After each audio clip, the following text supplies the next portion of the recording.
రెండవదిగా ఎలా పరలోకంలో ధనము కూర్చుకోవాలి తెలుసా? మత్తయి సువార్త 6వ అధ్యాయం 22-23 వచనాలు చదువుకుందాం. దేహమునకు దీపము కన్నే గనుక నీ కన్ను తేటగా ఉండిన ఎడల నీ దేహమంతయు వెలుగుమయమై ఉండును. నీ కన్ను చెడినదైతే నీ దేహమంతయు చీకటిమయమై ఉండును. నీలోనున్న వెలుగు చీకటి అయి ఉండిన ఎడల ఆ చీకటి ఎంతో గొప్పది. చాలు, మీ కొరకు పరలోకంలో ధనము కూర్చుకోమన్నాడు. ఆ తర్వాత చెప్పేటువంటి మాట ఏంటంటే, దేహమునకు దీపం కన్నే గనుక నీ కన్ను తేటగా ఉండిన ఎడల. మళ్ళీ రెండవ ప్రశ్న వస్తుంది, అసలు డబ్బుకు కన్నుకి ఏం సంబంధం? డబ్బుకు హృదయానికి సంబంధం ఏంటో చూసాం. ఇప్పుడు దేవుడు అంటున్నాడు, డబ్బుకు హృదయానికే కాదు, డబ్బుకు కన్నుకు కూడా చాలా సంబంధం ఉందంట. దేవుని బిడ్డలారా, మన జీవితాల్లో ఎవరైనా సహోదరులు పట్టు చీర కట్టుకొని వచ్చిందనుకో, చూస్తాం. దేంతో చూస్తాం కదా? చూసిన తర్వాత ఏం మారుతాం హృదయంలో? ఏంది దేవుడు వాళ్ళనేమో అంత దీవించాడు, నాకేం దీవించలేదే. అంటే నీ జీవితంలో నీ కన్ను ఎక్కడికి నేను తీసుకొని వెళ్తుందంటే నేరుగా ఒక డబ్బు దగ్గరికి తీసుకొని పోతుంది. అప్పుడు దేవుడు అంటున్నాడు, నీ కన్ను చెడినదైతే నీ దేహమంతయు చెడుగా మారిపోతుంది, నీ జీవితమే చెడుగా మారిపోతుంది. అందుకే దేవుడు అంటున్నాడు, నీలోనున్న వెలుగు చీకటి అయి ఉండిన ఎడల ఆ చీకటి ఎంతో గొప్పది. నీ కన్ను ఒక తప్పుడు దాన్ని చూచి దాన్ని కోరుకొని దానికి డబ్బును ఖర్చు పెట్టేటువంటి వ్యక్తిగా నువ్వు మారిపోతే దానికి ఉన్న నష్టం ఏంటి తెలుసా? నీ దేహమే, నీ ఆత్మీయ జీవితమే, నీ కుటుంబమే, నీ యొక్క భక్తి జీవితం పైన దాని ప్రభావం ఉంటుంది.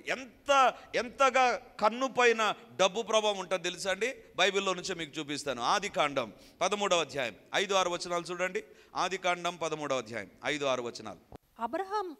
అబ్రాముతో కూడి వెళ్ళిన లోతునకు గొర్రెలు, గొడ్లు, గుడారములు ఉండెను గనుక వారు కలిసి నివసించుటకు ఆ ప్రదేశము చాలకపోయెను. 10వ వచనం. లోతు తన కనులెత్తి యోర్దాను ప్రాంతమంతటినీ చూచెను. యెహోవా సొదొమ, గొమొర్రా అను పట్టణములను నాశనము చేయకమునుపు సోయరుకు వచ్చే వరకు అదంతయు యెహోవా తోట వలను ఐగుప్తు దేశం వలను నీళ్లు పారు దేశమై ఉండెను. చాలు, మనకందరికీ తెలుసు అబ్రహాము, లోతు ఇద్దరు కూడా మిగుల ఆస్తి పరులు. దేవుని బిడ్డలారా, ఆస్తి కలిగి దేవుని వాళ్ళు వెంబడించారండి. ఆస్తి వాళ్ళ దగ్గర నుంచి పోలేదు, ఆస్తి వాళ్ళు వదిలేసి దేవుని వెంబడించలేదు. విస్తారమైన ఆస్తి కలిగినటువంటి వ్యక్తి అబ్రహాము, లోతు అండి. చాలామంది చరిత్రకారులు ఏమని చెప్తారంటే, అబ్రహాము బయలుదేరితే అంట ఒక వీధి బయలుదేరినట్టుగా ఉండేదంట. ఎందుకంటే అబ్రహాము గొర్రెల, పశువుల మందలు కలిగిన వ్యక్తి అంట. ఆ పశువులు, గొర్రెల మందలను చూసుకోవడానికి అతని దగ్గర పనివారు ఉండేటువంటి వారు, వాళ్ళు అంతమంది ఉండేటువంటి వారంట. గొర్రెలు, ఈ పశు సంపద విస్తారంగా అది కదులుతూ ఉంటే దాన్ని చూసుకోవడానికి కాపర్లు ఉంటారు, వారి కుటుంబాలు ఉంటాయి, వాళ్ళు కదులుతుంటే వీధులు కదిలినట్టుగా ఉండేవంట. అంత రిచ్ అబ్రహాము. దేవుని బిడ్డలారా, అబ్రహాము యొక్క దేవుడు అబ్రహామును పిలిచినప్పుడు, అబ్రహామా నీకుండేటువంటి ఆస్తిని వదిలే రమ్మని చెప్పలేదండి. అబ్రహాము జీవితంలో డబ్బు యొక్క ప్రభావం ఎంత ఉందంటే దేవుని కంటే తక్కువ ఉంది. కానీ లోతు దగ్గరకు వస్తుండగానే లోతు కూడా ఆస్తి విస్తారంగా వచ్చేసింది. ఒకవేళ అబ్రహాము ద్వారా వచ్చిందో లేకపోతే తనకై తాను సంపాదించాడో వీడన్నో, అబ్రహాముతో పాటు లోతు ఆస్తి కూడా పెరిగిపోయింది. అప్పుడు లోతును చూచి అబ్రహాం అంటాడు, మన ఇద్దరం కలిసి జీవించలేనంత పెద్ద ఆస్తి మనకు వచ్చేసింది, ఇక పెరిగిపోతున్నాయి, పశు సంపద పెరిగిపోయింది, ఈ మనుషులు పెరిగిపోతున్నారు, సర్వెంట్స్ పెరిగిపోతుంటున్నారు, నీవు నేను సెపరేట్ అయిపోదాం. అప్పుడు లోతు ఏం చేశాడండి? అదే మీ ఎదుట ఉంచాలని కోరుతున్నా. 13వ అధ్యాయం 10వ వచనం. లోతు తన కన్నులెత్తి యోర్దాను ప్రాంతమంతటినీ చూచెను. లోతు తన జీవితంలో తన ఆస్తిని, తన బిడ్డలను, ఆ యొక్క సొదొమ గొమొర్రాలలో ఉండేటువంటి జీవితాన్ని కోల్పోవడానికి కారణం ఏంటంటే లోతు తన కన్నులెత్తి చూచెను. అబ్రహాం కూడా చూశాడండి, కానీ లోతు చూశాడు.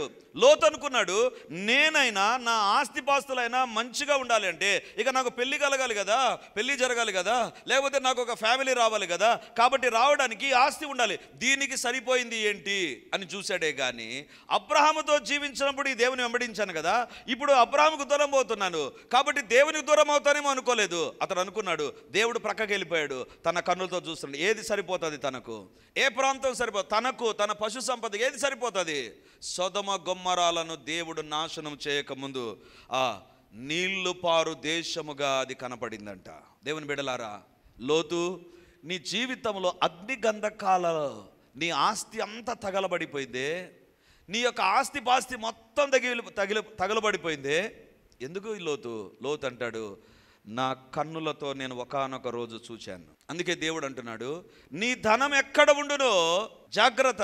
అది ఒకవేళ నీ కన్నుతో చూచేటువంటి ధనముగా మారిపోతే, నీ కన్ను చూచిందంతా కోరుకొని ధనానికి కనెక్ట్ అవుతూ ఉంటే జాగ్రత్త, అది నీ జీవితాన్ని పడగొడుతుంది.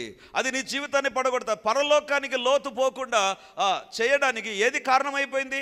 లోతు వెళ్ళాడో లేదో మనకు తెలియదు. ఎందుకంటే ఒకవేళ ఆ సొదొమ గొమొర్రా నుంచి వచ్చిన తర్వాత తన పాపాలు ఒప్పుకొని పశ్చాత్తాపంటే ఖచ్చితంగా లోతు పరలోకానికి వెళ్ళింటాడు. కానీ లోతు దేవుడు దీవించిన ఆస్తి మొత్తము నాశనం చేసుకోవడానికి కారణం ఏంటి? అతడు తన కన్నులతో చూచినటువంటిది.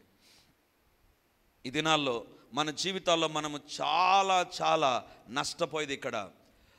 నిన్నటి దినాన ఒక సహోదరుడు నా దగ్గరికి వచ్చి చెప్పినటువంటి మాట, అన్న ప్రార్థన చేయండి, మా ఇంట్లో ఒక కార్యం జరిగింది.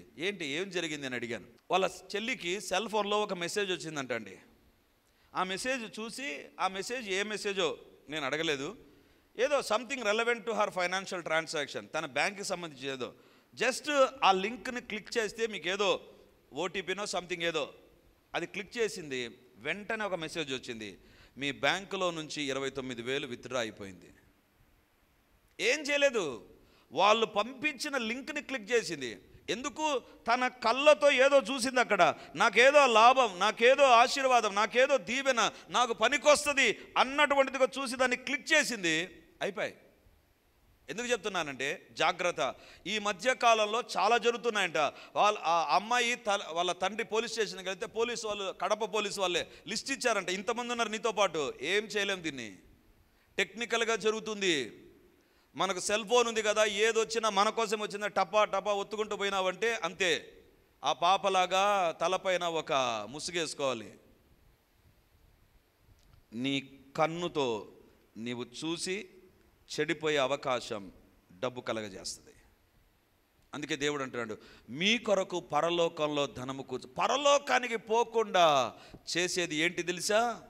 పరలోకంలో నీవు కూర్చుకోవలసిన ధనము కూర్చుకోకుండా, అంటే నీ జీవితంలో ఉండేటువంటి డబ్బు నిన్ను పరలోకానికి నడిపించాలి, కానీ అది పరలోకాన్ని నడిపించకుండా వేరొక దిశగా నడిపిస్తుంది.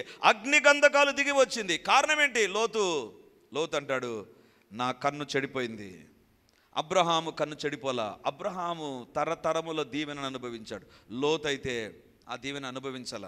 దేవుని బిడ్డలారా, ఈరోజు దేవుడు మనతో మాట్లాడుతుంటున్నాడు. నీ ధనం ఎక్కడ ఉంది? నీ కన్ను దేన్ని చూస్తూ ఉంది? నీ ధనం ఎక్కడ ఉంది? నీ కన్నుతో దేన్ని చూస్తున్నావు? చాలా టెంప్టేషన్స్ వస్తాయి. ఇది కొనాలి, ఇది పొందుకోవాలి, వెంటనే ఒక శోధన వస్తుంది, కొనేద్దాం, ఏమవుతుంది? ఈ దినాల్లో మెసేజ్లు వస్తుంటాయి కదా, విపరీతమైపోయాయి దినాల్లో. ఎంత విపరీతమైపోయారో, రోజు కనీసం 5-6 కాల్స్ వస్తాయి నాకు. మీకు 5 లక్షల డబ్బు అవసరం ఉందా? ఒక క్లిక్ చేయండి, మీకు 5 లక్షలు లోన్ ఇచ్చేస్తాం మేము. అబ్బా ఎంత ప్రేమరా! క్లిక్ చేస్తే 5 లక్షలు ఇస్తారంటండి. ఏం ఉద్యోగం చేయాల్సిన పనిలే, క్లిక్ చేస్తే 5 లక్షలు. దేవుని బిడ్డలారా, ఒక మనిషి ఈ దినాన నష్టపోయేది ఎక్కడ తెలుసా? అక్కడే. నాకు తెలిసినటువంటి గొప్ప దైవ సేవ చేసేటువంటి సేవకుడు అండి. ఆయన గురించి నేను వేరే సేవకునితో మాట్లాడుతున్నప్పుడు, బ్రదర్ మీకు ఒక సంగతి తెలుసా? ఆ సేవకుని గురించి నేను ఒక సాక్ష్యం విన్నానండి. ఏం సాక్ష్యం బ్రదర్ అని అడిగితే, ఆ సేవకుడు, ఏ సేవకుడు అయితే నేను చెప్తున్నానో ఆ సేవకుడు దేవుని ప్రశ్నిస్తుంటా, అసలు దేవుడు ఉన్నాడా బ్రదర్? దేవుడు ఉంటే ఎందుకు జరుగుతుంది ఈ రకంగా? అరే ఏంటి బ్రదర్ మీరు మాట్లాడుతున్నారు? ఎంత బలముగా దేవుని సేవ జరిగిస్తున్నాడు, ఏంటి ఆ మాట మాట్లాడుతున్నారు? ఎందుకంటాడు ఆ మాట? ఆయన ఒక ట్రాప్లో పడిపోయాడు బ్రదర్. ఒక వ్యక్తి తన దగ్గరకు వచ్చాడంట. తన దగ్గరకు వచ్చి, అయ్యా మీ సేవను నేను చూశాను. ఆయన ఎక్కడో ఉత్తర భారతదేశం నుంచి వచ్చాడంట. మీ సేవను నేను చూశాను, దేవుడు నన్ను ప్రేరేపిస్తుంటున్నాడు, మీకు ఇదిగో ఇన్ని లక్షలు ఖరీదు చేసే కారు నేను ఇస్తుంటున్నాను, తీసుకోండి గిఫ్ట్ అన్నాడంట.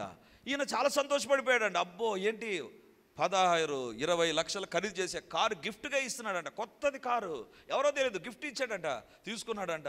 సూపర్ బ్రదర్ అనుకున్నాడు. ఆ తర్వాత అడిగాడంట, ఈ సేవకుడు అడిగాడంట, ఏంటండి మీరు ఏం చేస్తారు? ఏం లేదు బ్రదర్, నేను బిజినెస్ చేస్తున్నాను, మీరు కూడా జాయిన్ కావాలంటే జాయిన్ కావచ్చు. అంటే కంపల్సరీ కాదు, జాయిన్ కావాలంటే జాయిన్ కావచ్చు. ఏంటి ఆ బిజినెస్ అని అడిగాడంట. ఆయన బిజినెస్ గురించి చెప్పాడంట. చాలా టెంప్టింగ్గా ఉంది, నేను ఆ బిజినెస్ ఏందో చెప్పడంలే, చాలా శోధనకరంగా ఉంది. సో ఈయన లక్షలు వెచ్చించాడంట దాంట్లో. ఈయన వెచ్చించిన తర్వాత ఈయన వెచ్చించిన తర్వాత ఆయన చెప్పాడంట, నీతో పాటు ఎవరైనా జాయిన్ చేస్తే నీకు ఇంత పర్సంటేజ్ ఇస్తా వాళ్ళ దాంట్లో. ఒకరిని జాయిన్ చేస్తున్నా కానీ వెంటనే నెక్స్ట్ సెకండ్లోనే అకౌంట్లో డబ్బు పడిపోయిందంటండి. చూసాడంట, అరే ఏంటిది చాలా అద్భుతంగా ఉంది. వెంటనే థాట్స్ వచ్చేసాయంట, ఇంత డబ్బు వచ్చింది కదా, పలానా చోట నేను స్థలం కొందాం, అక్కడ చర్చి కడదాం, పలానా చోట వెళ్ళడానికి ఒక వెహికల్ కావాలి, వెహికల్ కొనుక్కుందాం. కొనేసాడు, అయిపోయింది. ఆ తర్వాత ఇంకొక దైవ సేవకుని చెప్పాడు, అయ్యా మీరు కూడా ఇట్లా చేరండి, మీకు డబ్బు వస్తుంది. ఆయన డబ్బు ఇచ్చాడు, వెంటనే ఈయన అకౌంట్లో డబ్బు పడిపోయింది. ఆయనకు రావాల్సిన డబ్బు ఆయనకు వచ్చేసింది. మొత్తం బిజినెస్ అంతా జరిగిపోతుంది. అంత గొప్ప గొప్ప సేవకులంతా దాంట్లో జాయిన్ అయిపోయారు. ఒకరోజు ప్రతిరోజు డబ్బు వస్తుంది, ఆ రోజు డబ్బు రావడంలా. ఏంది డబ్బు రావడం లేదే, రేపు వస్తుందేమో అనుకున్నారు. రేపు రాలే. 2 రోజులైంది డబ్బు రాలే. 3 రోజులైంది డబ్బు రాలే. అందరు ఫోన్ చేస్తున్నారు, బ్రదర్ మేము డబ్బు ఇచ్చాము, ఈరోజు డబ్బు రావాలి కదా, ఎందుకు డబ్బు రావడం లేదు? అవును, ఎందుకో రాలేదండి. ఫోన్ చేస్తే ఫోన్ లిఫ్ట్ చేయడం లేదు. ఏంటి ఫోన్ లిఫ్ట్ చేయడం లేదే? ఎన్నిసార్లు ట్రై చేసినా ఫోన్ లిఫ్ట్ చేయడం లేదు. ఇక అందరి ప్రెషర్ ఎక్కువైపోయింది. అప్పటికే కోట్లు తిరిగిపోయింది చేతులు. ఆ తర్వాత ఈ దైవ సేవకుడు అనుకున్నాడు, లేదు బెటర్ అతను ఉండే ప్లేస్కి వెళ్ళిపోతాను. ఉత్తర భారతదేశానికి వెళితే అడ్రస్ అంతా ఉంది. వెళితే ఏసీ ఫ్యాన్లతో సహా ఊడబీకొని ఎప్పుడు వెళ్ళిపోయాడంట. ఎక్కడికి పోయాడో ఎవరికి తెలియదు. ఇంతవరకు ఎక్కడున్నాడో తెలియదు. ఆ దైవ సేవకుడు అప్పుడు అన్నాడంట, దేవుడు ఎక్కడున్నాడు? దేన్ని చూచి? ఒక కారును చూచి. సేవ లేకుండా పోయింది. భార్యాభర్తల మధ్య డిఫరెన్స్ వచ్చేసాయి. ప్రెషర్ ఎక్కువైపోయింది. బయటికి కనపడకుండా తన ఆస్తులన్నీ అమ్మడం ప్రారంభించాడు. ఎందుకంటే అందరికీ డబ్బు ఇవ్వాలి. తాను కష్టపడి సంపాదించిన ఆస్తి మొత్తాన్ని అమ్మి పడేశాడు. ఎందుకు తెలుసా? అప్పులు తీర్చుకోవడానికి. ఇది ఆయన చెప్పినటువంటి మాట ఏంటి తెలుసా? దేవుడు ఉన్నాడా? దేవుడు ఉంటే ఎందుకు ఇట్లా చేశాడు? లాస్ట్కి ఎవరిపోయింది? దేవునిపైకి వెళ్ళిపోయింది. మన జీవితంలో కూడా మన కన్నుతో ఏదో ఒకదాన్ని చూస్తాం. నీ కన్ను చెడినదైతే నీ జీవితం అంతా చీకటిమయంగా మారిపోతుంది. ఎక్కడ పనిచేస్తుంది తెలుసా? డబ్బు నీ కన్ను పైన పనిచేస్తుంది. అందుకే మీ కొరకు పరలోకంలో ధనము కూర్చుకున్నాడు అంటే అర్థం ఏంటంటే, బీ కేర్ఫుల్. చూచిందంతా పొందుకోవాలి అనేటువంటి కోరికలు మనకు ఉండకూడదు. అందుకే బైబిల్ చెప్తుంది కదా, తృప్తి కలిగి జీవించు. కలిగిన వాటితో తృప్తి కలిగి జీవించు. ప్రార్థనాపూర్వకంగా దేవుని ఎదురు కనిపెట్టి పొందుకోవడం మంచిదే, తప్పనని నేను ఆశీర్వదించబడడం తప్పు కాదు. కానీ గుడ్డిగా ఒకదాన్ని నమ్మి, గుడ్డిగా ఏదో నేను చూశాను కదా, ఏదో నచ్చింది కదా అని దేవుని పైన ఆధారపడకుండా ఎప్పుడైతే అడుగులు ముందుకేస్తామో పరలోకాన్ని దూరముకు చేసుకునే పరిస్థితిలోనికి ఈ డబ్బే తీసుకొని వస్తుంది. అందుకే దేవుడు అంటున్నాడు, మీ కొరకు నీ డబ్బు పరలోకానికి రావాలి. నీ డబ్బు నరకానికి పంపకూడదు. నీ డబ్బుతో నువ్వు పరలోకానికి రావాలి. పరలోకానికి తీసుకువెళ్ళే డబ్బుగా నీ డబ్బు మారాలి. నీ హృదయం పైన, నీ కంటి పైన ప్రభావం చూపే డబ్బుగా డబ్బు ఉండడానికి వీలు లేదు. మూడవదిగా బైబిల్లో చూస్తే అదే మత్తయి సువార్త 6వ అధ్యాయం 24వ వచనం, ఎవడునూ 2 యజమానులకు దాసుడుగా నుండనేరడు. అతడు ఒకరిని ద్వేషించి ఒకరిని ప్రేమించును, లేదా ఒకరి పక్షముగా నుండి ఒకరిని తృణీకరించును. మీరు దేవునికిని సిరికిని దాసులుగా నుండనేరరు. ఇక్కడ అంటున్నాడు, డబ్బు ఏ రకంగా ఉంటుందంట? డబ్బు హృదయం పైన ప్రభావం చూపడం మాత్రమే కాదు, డబ్బు కన్ను పైన ప్రభావం చూపడం మాత్రమే కాదు. డబ్బు నెక్స్ట్ స్టేజ్ ఏంటి తెలుసా? నెక్స్ట్ స్టేజ్ హృదయము, కన్ను, ఆ తర్వాత నీ పైన అది ఒక యజమానుడుగా పనిచేస్తుంది. యజమానుడుగా అంటే నేను సంపూర్తిగా తన ఆధీనంలోనికి తీసుకుంటుంది. డబ్బుకు జీవం ఉండదండి, కానీ డబ్బు నేను పరిపాలించే స్థాయికి వెళ్ళిపోతుంది. డబ్బు అనేటువంటిది ఇందాక నేను అన్నాను కదా, అది మనిషిలాగా మాట్లాడదు, మాటలు ఉండవు దానికి, కానీ నీ పైన అది ఒక యజమానిగా పనిచేస్తుంది. ఎంత పనిచేస్తుంది అంటే డబ్బు కంట్రోల్లోనికి మనిషి వెళ్ళిపోతాడండి. డబ్బు కంట్రోల్లోనికి మనిషి వెళ్ళిపోతాడు అంటే ప్రతి దానికి డబ్బును లింక్ చేయడం ప్రారంభిస్తాడు. ప్రతి దానికి డబ్బే సర్వముగా వాళ్ళ జీవితాల్లో మారిపోతారు. నోరు తెరిచేందా వాళ్ళ మాటలు డబ్బుకు సంబంధించిన మాటలుగా ఉంటాయి. వాళ్ళు వ్యాపారం చేశారా, డబ్బు. దేవుని దగ్గరకు వచ్చారా, డబ్బు. దేవుని విషయాల్లో డబ్బు. ప్రతి దాంట్లో డబ్బు. మొత్తం డబ్బు వాళ్ళ జీవితాల్లో ఏలడం ప్రారంభిస్తుంది. అందుకే ఒక దైవ సేవకుడు ఏమన్నాడంటే, అలాంటి వారి హృదయము లబ్ అని కొట్టుకోదంట, గుండె డబ్బు అని కొట్టుకుంటుందంట. ఎందుకు తెలుసా? అంతగా ప్రభావాన్ని చూపుతుంది. లబ్ అని కొట్టుకోవాలి గుండె. అందుకే కొంతమంది జీవితాల్లో చూడండి, డబ్బు సంపాదించాలి, వడ్డీ వ్యాపారం చేయాలన్నా, ఇంకొకరిని మోసం చేయాలన్నా, ఇంకొకరిని ఎగరగొట్టాలన్నా, ఇంకొకరు ఏం చేయాలి, దేనికైనా రెడీ అవుతారు. ఎందుకు తెలుసా? డబ్బు వాళ్ళ యజమానుడుగా ఉంటుంది. దేవుని బిడ్డలారా, డబ్బు యజమానుడుగా ఉండకూడదు. అందుకే ఒక ప్రావర్బ్ ఉంది కదండి, ఒక సామెత ఉంది. ఏమంటారంటే, money is a wonderful servant. డబ్బు అనేటువంటిది మంచి సేవకుడు, కానీ టెరిబుల్ మాస్టర్ అంటారు. Money is a wonderful servant. డబ్బును నేను ఖర్చు పెడుతూ ఉంటే డబ్బు నా పైన అధికారం చూపనంత వరకు నేను చెప్పినట్టుగా వింటది. ఒక్కసారి అది నా యజమానుడైతే money is a terrible master. ఇక ఆ వ్యక్తిని ఆడుకోవడం ప్రారంభిస్తుంది డబ్బు. అందుకే క్రైస్తవ జీవితంలో, విశ్వాస జీవితంలో డబ్బు ఎక్కడ ఉండాలి తెలుసా? డబ్బు స్థానం ఏంటి తెలుసా? కింద పడితేనే కొంతమంది మొక్కుంటారు డబ్బును. ఏమని? వాళ్ళకు తెలుసు ఆ డబ్బు దేవుడు అని. కానీ దేవుని బిడల జీవితంలో, పరిశుద్ధ గ్రంథంలో దేవుని దృష్టిలో డబ్బు స్థానం ఏంటి తెలుసా? ప్రకటన గ్రంథం 21వ అధ్యాయం 21వ వచనం చూడండి. దాని 12 గుమ్మములు 12 ముత్యములు, ఒక్కొక్క గుమ్మము ఒక్కొక్క ముత్యముతో కట్టబడినది. పట్టణపు రాజవీధి శుద్ధ సువర్ణమయమై. పరలోకంలో రోడ్లు దేంతో ఉన్నాయంట? బంగారంతో. మన ఇంట్లో బంగారం ఎక్కడ ఉంటుంది? కింద ఉంటుందా? కింద ఉంటే ఇంకా అవిశ్వాసిగా మారిపోయి బండబూతులు మాట్లాడి ఎక్కడ పెట్టాలనో తెలుదా? డబ్బు పట్ల ఇంత నిర్లక్ష్యమా? లేదా బంగారు పట్ల ఊరికి వస్తుందా? చెట్లకు కాసిందా? ఏవేవో వచ్చేస్తాయి. పరలోకంలో, దేవుని లోకంలో డబ్బుతో సమానంగా ఉండేటువంటి బంగారం ఎక్కడుందంట? రోడ్డు పైన ఉంది. అంటే పరలోకంలో ఒక రకంగా చెప్పాలంటే డబ్బు స్థానం కాళ్ళ కింద ఉంది. దేవుడే సర్వముగా ఉన్నాడు. ఒక వ్యక్తి జీవితంలో డబ్బు ఇక్కడికి వచ్చిందంటే ఆ వ్యక్తి జీవితము సర్వనాశనమైపోతుంది. డబ్బు నిన్ను పరిపాలించే యజమానుడుగా మారకూడదు. దేవుని బిడ్డలారా, అందుకే ఈ సూత్రాన్ని గుర్తించినటువంటి పేతురు ఏమంటారో తెలుసా? చూడండి, అపోస్తల కార్యంలో 4వ అధ్యాయం. విశ్వాస జీవితంలో ఎక్కడుండాలి తెలుసా డబ్బు? 4వ అధ్యాయము 34వ వచనం. భూములైనను ఇండ్లైనను కలిగిన వారందరూ వాటిని అమ్మిన వాటి వెల తెచ్చి అపోస్తలుల పాదముల యొద్ద పెట్టుచూ వచ్చిరి. ఎక్కడ పెట్టారంట? దేవుని బిడ్డలారా, నీ జీవితంలో డబ్బు నీ యజమానుడుగా మారిందా? అయిపోయింది. కొంతమంది దేవుని దగ్గరకు వచ్చినా కూడా వ్యాపారం ఎట్లా చేయాలా, వ్యాపారంలో ఎట్లా, రేపు ఉద్యోగంలో ఎట్లా, వాళ్ళ జీవితంలో దేవుని దగ్గరకు వచ్చినా కూడా అదే ఉంటుంది. అంటే వాళ్ళ జీవితాన్ని పూర్తిగా ఏది కంట్రోల్ చేసింది? డబ్బు కంట్రోల్ చేసింది. ఎందుకు సువార్త సేవ చేయగలిగారు తెలుసా? ఆది అపోస్తలులు వాళ్ళ దగ్గర డబ్బు ఎక్కడ ఉండాలో అక్కడ పెట్టారు వాళ్ళు. ఇదేనా మన జీవితంలో డబ్బు ఉన్నతమైన స్థానంలోనికి వచ్చింది. మొక్కే స్థానంలోకి వెళ్ళిపోయింది డబ్బు. మొక్కే స్థానంలోనికి వెళ్ళిపోయింది. అందుకే దేవుడు అన్నాడు, దేవునికి నీ సిరికి దాసులుగా ఉండనేరరు. కొంతమంది జీవితాల్లో దేవునికి కాకుండా మిగతా ఎవరికైనా ఇస్తారండి. ఎవరికైనా ఎవరికైనా దేవుని దగ్గరకు వస్తే నన్ను వెతుకుతారు. జోబెంతే వెతికి ఎక్కడ దొరుకుతుంది ఆ చిన్న నోటు, చిన్న కాయనని వెతుకుతారు. వాళ్ళ జీవితాల్లో ఏంటి తెలుసా? వాళ్ళ జీవితాల్లో డబ్బు వాళ్ళని పరిపాలిస్తుంది. దేవుని బిడ్డలారా, అపోస్తలులు అంటారు, మా దగ్గర చర స్థిరాస్తులను అమ్మగా వచ్చిన డబ్బు ఎక్కడుంది తెలుసా? అక్కడ ఉంది. ఎక్కడ ఉండాలని అక్కడ ఉంది. 34వ వచనంలో డబ్బు వచ్చింది, 37వ వచనంలో డబ్బు వచ్చింది. ఈరోజు నీ డబ్బు ఎక్కడ ఉందో ఒక్కసారి ఆలోచించు. దేవుని బిడ్డలారా, ప్రపంచంలో పేరెన్నికగన్న ఒక దైవ సేవకుడు అందరికీ తెలుసండి. నేను ఆ పేరు చెప్పదలుచుకోలేదు. అందరికీ తెలుసు. ఆయన జైలు పాలు కావాల్సిన పరిస్థితి వచ్చింది. He is having one of the biggest church and he is a famous person all around the world. ఈ మధ్య కాలంలో ఆయన చనిపోయారండి. ఆయన జైలుకి వెళ్ళాల్సిన పరిస్థితి వచ్చింది. ఎందుకు జైలుకి వెళ్ళాడు? ఆయన సందేశాలంటే, ఆయన పుస్తకాలంటే పడి చేస్తారు ఇప్పటికీ కూడా.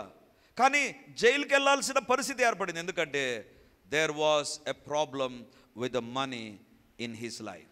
తన జీవితంలో తన ఇంటి వారు డబ్బును వేరొక రకంగా ఉపయోగించడాన్ని బట్టి. దేవుని బిడ్డలారా, ఎంత దారుణం.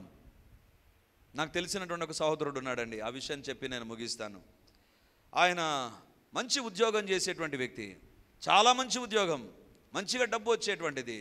ఒకరోజు తన కుమార్తెకు పెళ్లి సంబంధం వస్తే ఆ పెళ్లి సంబంధాన్ని ఇష్టపడి, వాళ్ళ కుమార్తె ఇష్టపడింది, వాళ్ళ భార్య ఇష్టపడింది, తనకు నచ్చింది సంబంధం. కానీ వాళ్ళు చెప్పారు, ఇంత కట్నం మాకు ఇవ్వాలి. ఆయన స్థాయి అంత కాదు, కానీ కానీ ఆయన ఏమనుకున్నాడు తెలుసా? Let me go with this, ఎంతో మంచి సంబంధం అని డబ్బుతో చెలగాటమాడడం ప్రారంభించాడు. అప్పు చేశాడు. అప్పు చేసి ఘనమైన రీతిలో వివాహం జరిగింది. ఆ తర్వాత జరిగినటువంటి కార్యాలు ఏంటి తెలుసా? ఆ అప్పు తీర్చలేక, డబ్బు రాక, ఆ డబ్బు దొరకక, డబ్బును తిరిగి కట్టలేక ఇంకొక అప్పు చేశాడు. ఆ రెండింటిని తీర్చలేక ఇంకొక అప్పు, అలా అప్పుల మీద అప్పులు, అప్పుల మీద అప్పులు. ఎంత అయిపోయిందంటే తన జీతం వస్తుందండి, యాజ్ ఇట్ ఈస్ జీతం వడ్డీలకి వెళ్ళిపోతుంది అంతే. ఇంకా ఇంట్లో ఏముండదు. ఇంట్లో ఉండేటువంటి కుమారులు పాపంలో జీవించడం ప్రారంభించారు. భార్య ఏముంటుందంటే డబ్బులో అంత అలవాటు చేయించాడు, ప్రతిరోజు బయట తిండి తినాలి. అంటే అప్పులు ఒకవైపు, వడ్డీలు ఒకవైపు, ఇంట్లో ఖర్చులు ఒకవైపు. తన దగ్గరకు వచ్చే వడ్డీల దగ్గర వడ్డీలు ఇచ్చేవారికి జవాబు చెప్పుకోలేక వన్ ఫైన్ మార్నింగ్ పాయిజన్ తీసుకొని చనిపోయాడు. నాకు అనిపించింది, ఎక్కడ ప్రారంభమైంది అతని ఆత్మీయ జీవితంలో అతను పడిపోవడానికి కారణం ఏంటిది అంటే డబ్బు. ఈరోజు దేవుడు అంటున్నాడు, మీ కొరకు పరలోకంలో ధనం, నీ డబ్బు నిన్ను పరలోకానికి తీసుకుపోవాలే కానీ నీ డబ్బు నిన్ను నరకానికి తీసుకుపోకూడదు. నీ డబ్బు దేవుని నుంచి దూరం చేయకూడదు. నీ డబ్బు నిన్ను అవిశ్వాసిగా మార్చకూడదు. నీ హృదయంలో పాపాన్ని తీసుకురాకూడదు. నీ జీవితంలో ఆస్తిపాసులు అగ్నిగంధకాలు కాలిపోయేటట్లు చేయకూడదు. నీ ధనం ఎక్కడో అక్కడే నీ హృదయం కూడా ఉంటుంది. నీ ధనమును బట్టే నీ కన్ను పని చేయడం ప్రారంభిస్తుంది. నీ ధనమును బట్టి నీ ఆత్మీయ జీవితంలో ధనము యజమానుడుగా ఉందా లేకపోతే దేవుడు యజమానుగా ఉన్నాడా అర్థమైపోతుంది. ఈరోజు ప్రభు మనతో మాట్లాడుతున్నాడు. మరి ఏం చేయాలి? ధనము ఇంత పవర్ఫుల్ అయితే ఏం చేయాలి? బైబిల్లో ఒక అద్భుతమైన ప్రార్థన ఉంది. ఆ ప్రార్థన చూపించి నేను ముగిస్తాను. సామెతల గ్రంథం 30వ అధ్యాయం 7, 8, 9 వచనాలు అందరం చదువుదాం, అందరం తీద్దాం. సామెతల గ్రంథం 30వ అధ్యాయం 7, 8, 9 వచనాలు. ఈ ప్రార్థన మన ప్రార్థనగా ప్రతిరోజు మారునుగాక. నేను నీతో 2 మనవులు చేసుకొనుచున్నాను. నేను చనిపోకముందు వాటిని నాకు అనుగ్రహింపుము. వ్యర్థమైన వాటిని, అబద్ధములను నాకు దూరముగా ఉంచుము. పేదరికమునైనను ఐశ్వర్యమునైన నాకు దయచేయకము. తగినంత ఆహారము నాకు అనుగ్రహింపుము. ఎక్కువైన ఎడల నేను కడుపు నిండిన వాడనై నిన్ను విసర్జించి యెహోవా ఎవడని అందునేమో, లేకపోతే బీదనై దొంగిలి నా దేవుని నామమును దూషింతునేమో. ఎంత అద్భుతమైన ప్రార్థన అండి. డబ్బు యొక్క పవర్ను అర్థం చేసుకున్నటువంటి వ్యక్తి చేసే ప్రార్థన ఇది. వ్యర్థమైన వాటిని అని చెబుతూ ఐశ్వర్యమునైనను పేదరికమునైనా నాకు దయచేయకము. తగినంత ఆహారము నాకు అనుగ్రహించుము. ఎక్కువైన ఎడల నేను కడుపు నిండిన వాడనే నిన్ను విసర్జించి యెహోవా ఎవడని అందునేమో, లేక బీదనై దొంగిలి నా దేవుని దూషింతునేమో. అంటే వెరీ సింపుల్ అండి. నా జీవితంలో డబ్బు ఎక్కడ ఉండాలనో అక్కడే ఉంచు ప్రభువా. నేను ఎక్కడ ఉండాలనో అక్కడే నేను కూడా ఉండాలి. నా జీవితంలో డబ్బు స్థానం పెరగడానికి వీల్లేదు. నా జీవితంలో దేవుని స్థానము తగ్గడానికి కూడా వీల్లేదు. నా జీవితంలో డబ్బు ఎక్కడ ఉండాలనో అక్కడే ఉండాలి. లేక నీ జీవితాన్ని డబ్బు నరకానికి నడిపిస్తుంది. అపోస్తలుని దొంగగా మార్చింది. ఒక దేవుని బిడ్డను సమస్తాన్ని విడిచిపెట్టి దేవుని మాటను వెంబడించిన ఆ యొక్క లోతును నాశన పంచుల్లోనికి నడిపించింది అదే కదా. అందుకే శిష్యులు అంటారు, పాదముల యొద్ద ఉండాలి డబ్బు. అంటే నేను అనేటువంటిది డబ్బును మీ ఇంట్లో గుంత తీసి తవ్వి పూడ్చిపెట్టుకోమని కాదు నేను చెప్పడం. డబ్బు ఎక్కడ ఉండాలనో అక్కడే ఉండాలి. నీ జీవితంలో డబ్బు ద్వారా జీవితం ముందుకు సాగదు. కేవలం ప్రభు ద్వారా మాత్రమే. ఈరోజు ప్రభు మనతో మాట్లాడుతుండగా మీ కొరకు పరలోకంలో ధనము కూర్చుకొనుడంటే నీ ధనము నిన్ను పరలోకానికి నడిపించాలే కానీ నరకానికి నడిపించకూడదు. 3 విషయాలు ప్రభు చెప్పాడు. 1, బీ కేర్ఫుల్, డబ్బు నీ హృదయంలో పనిచేస్తుంది. బీ కేర్ఫుల్, డబ్బు నీ కంటి దగ్గర పనిచేస్తుంది. డబ్బు ఎక్కడ ఉండాలనో అక్కడ ఉంచితేనే దేవుని బిడ్డ క్షేమంగా ఉంటాడు. అలాంటి కృప దేవుడు మనకు అనుగ్రహించును గాక. మీ కొరకు పరలోకంలో ధనము కూర్చుకొనుడి. నీ డబ్బు నిన్ను పరలోకానికి తీసుకొని వెళ్ళాలే కానీ నీ డబ్బు నిన్ను నరకానికి తీసుకుపోకూడదు. ఎక్కడ పని చేస్తుందో దేవుడు స్పష్టంగా మాట్లాడాడు. నీ హృదయంలో పుట్టేటువంటి ఆలోచనలు, నువ్వు చూచేవి నాకు లేవే అని భయపడుతూ తొందరపడ్డం జాగ్రత్త. అది విశ్వాసములో నిన్ను పడగొడతాయి. దేవునికి దూరం చేస్తాయి. డబ్బు లేదని తప్పుడు పనులు చేస్తున్నావేమో, దేవుని ఎదుట సరి చేసుకుందాం. ఆ తప్పు నీ పైన ఒక శిక్షగా మారకముందే, దేవా నా జీవితంలో డబ్బు దగ్గర ఎంత జాగ్రత్తగా ఉండాలనో నాకు సహాయం చేయండి అని దేవుని ఎదుట మనం ప్రార్థన చేద్దాం.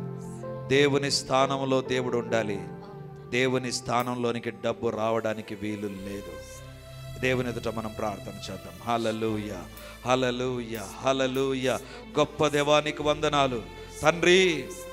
మా జీవితాల్లో డబ్బును నమ్ముకొని నష్టపోయేటువంటి వారంగా మేము ఉండకుండా, డబ్బు పైన మా దృష్టి ఉంచి పరలోకాన్ని కోల్పోయే వారంగా మేము ఉండకుండా, డబ్బు పైన మేము ఆశలు కలిగి విశ్వాస భ్రష్టులము కాకుండా, డబ్బును ప్రేమించే వారముగా మేము ఉంటూ దేవునికి దూరం అయిపోయే వారంగా మేము ఉండకుండా చేయండి ప్రభా. డబ్బు మా దగ్గర ఉన్నప్పుడు నాయన మీ స్థానం మీదే, డబ్బు స్థానం డబ్బుగానే మేము ఉంచే వారంగా ఎల్లప్పుడూ ఉందుముగాక. తండ్రి, డబ్బు ద్వారా నాకు గుర్తింపు ఉంటుంది, డబ్బు ద్వారా నాకు ప్రయోజనం ఉంటుంది అని దేవునికి దూరం అయిపోయి డబ్బు ముసుగులో తండ్రి సంపాదనలో ఎవరు ఉన్నా ప్రభా, మీ రక్తం అలాంటి వారిని కడుగునుగాక, మీ రక్తం అలాంటి వారిని కడుగునుగాక. పేదరికాన్ని బట్టి డబ్బును తండ్రి వేరొక రకంగా సంపాదించుకోవాలనే ప్రయత్నంలో ఎవరు ఉన్నానైనా అది విఫలమగునుగాక. దేవా, మీరే ప్రతి అవసరమును తీర్చే దేవుడవని నీ పైన ఆధారపడే కృపను అనుగ్రహించండి ప్రభా. దేవా, మా జీవితాల్లో డబ్బు విషయంలో జాగ్రత్త కలిగి జీవించుదుముగాక. దేవా, మీ కొరకు పరలోకంలో ధనము కూర్చుకొనుడి అనేటువంటి ఈ మాట మా హృదయాలను దర్శించునుగాక, మా చూపులను ప్రభావితము చేయనుగాక. మేము డబ్బుకి ఇచ్చే విలువ విషయంలో జాగ్రత్త కలిగి జీవించుదుముగాక, జాగ్రత్త కలిగి జీవించుదుముగాక. డబ్బు మాట్లాడలేదు, డబ్బులో జీవము లేదు, కానీ డబ్బు చూపించే ప్రభావం ఎంతనో మేము చూసాం ప్రభా. నాయనా, మీరే దర్శించండి. సాతాను సాధనంగా కాక మా జీవితాల్లో డబ్బు దేవుని సాధనమై మాకు ఆశీర్వాదకరముగా ఉండునుగాక, మాకు దీవెనకరముగా ఉండునుగాక, మా కుటుంబాలకు సంతోషకరంగా ఉండునుగాక, కుటుంబాల్లో నెమ్మదికరంగా డబ్బు మారునుగాక.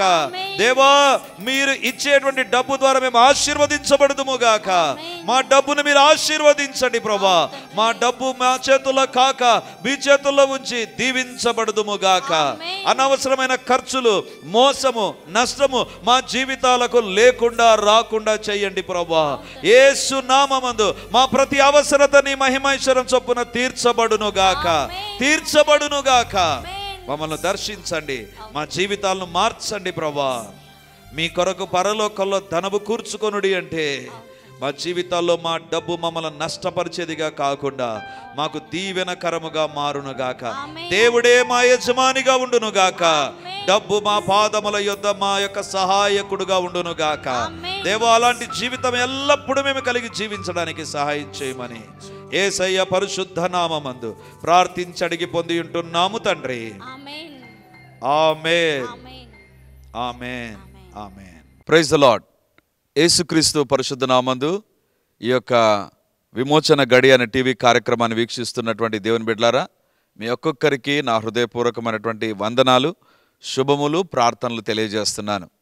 దేవుని యొక్క ఉచితమైన కృపను బట్టి ప్రతి ఆదివారం ఉదయం 9:30 గంటలకు మొదటి ఆరాధన రెడీమర్ చర్చిలో జరుగుతూ ఉంది. వందలాది మంది ప్రజలు హాజరై దేవుని దీవెనలు పొందుతుంటున్నారు. మీరు కడప చుట్టూ ఉండేటువంటి గ్రామాల్లో ఉండేటువంటి వారైతే, సమీపాన ఉండేటువంటి వారైతే ఆదివారం ఆరాధనకు తప్పకుండా హాజరై దేవుని దీవెనలు మీరు పొందాలని కోరుతుంటున్నాను. మీకోసం ప్రత్యేకంగా దేవుని యొక్క సందేశం, ప్రత్యేకమైన ప్రార్థనలు, వ్యక్తిగతంగా మిమ్మల్ని కలుసుకొని మీ గురించిన విషయాలు తెలుసుకొని ప్రార్థించాలని మేము సిద్ధంగా ఉన్నాం. కాబట్టి ఈ యొక్క రెడీమర్ చర్చ్ కడప నడిబొడ్డున ఉండేటువంటి కోట్రేడి సర్కిల్ దగ్గర నారాయణ కాలేజ్ ఎదురుగా ఉండేటువంటి ఇంతకుముందు ఉన్నటువంటి స్టార్ థియేటర్లో ఇప్పుడు జరుగుతూ ఉంది. కాబట్టి తప్పకుండా ఇతర ప్రాంతాల నుంచి వచ్చే వారికి కూడా బస్ ఫెసిలిటీ కూడా చాలా దగ్గరగానే ఉంటుంది. కాబట్టి తప్పకుండా మీరు మీ కుటుంబాలు హాజరై ఈ వాక్యపు దీవెనలు, ప్రార్థనా శక్తిని, దేవుని యొక్క అద్భుతమైనటువంటి సన్నిధిని ప్రతి ఆదివారం ఉదయం 9:30కు జరిగేటువంటి ఆరాధనలో హాజరై దేవుని దీవెనలు పొందాలని కోరుతూ ఉన్నాను. సాయంత్రం 7 గంటలకు కూడా 2వ ఆరాధన ఉంటుంది. తప్పకుండా ఈ 2 ఆరాధనలకు మీరు హాజరై దేవుని దీవెనలు పొందాలని కోరుతూ ఉంటున్నాను. మరిన్ని వివరాలకు ఈ కింద కనబడుతున్నటువంటి నంబర్ 988-566-9572 లేదా 9440-407722కు మీరు కాల్ చేసి వివరాలు తెలుసుకోవాల్సిందిగా కోరుతున్నాను. God bless you.